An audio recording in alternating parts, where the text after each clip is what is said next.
না তো গলায় দড়ি দিতে বলো, আর না হলে বিষ আনতে বলো। বিষ তো ফ্রি পয়সায় পাওয়া যাচ্ছে। রেখা তো ও গরু লাগাচ্ছে, কোন আটকেলে ও খাওয়া দিতে পারবে? এককাল গোবর ফেলতে পারবে? আমার 5 লাখ টাকা লোন নেওয়া, সব মহিলারা এসছে আমার বাড়িতে, এসে বলছে লোন শোধ করো। আমি কি করে করব? চলো আমার বাড়িতে, কি অবস্থা। শুভেন্দু অধিকারী এসে, তুই গদিতে বসে আছিস, তুই কি করছিস? মানুষকে এরকম করে হিন্দু ধর্মতে সবকিছু তো নষ্ট করে দিচ্ছিস।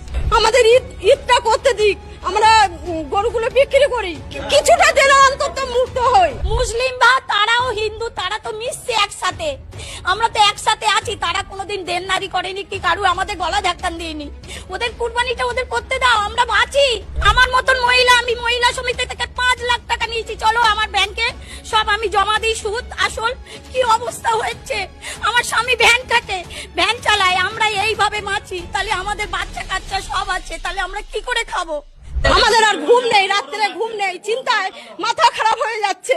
আমরা কি করব? কিছুই করার উপায় নেই, কিছুই খুঁজে পাচ্ছি না।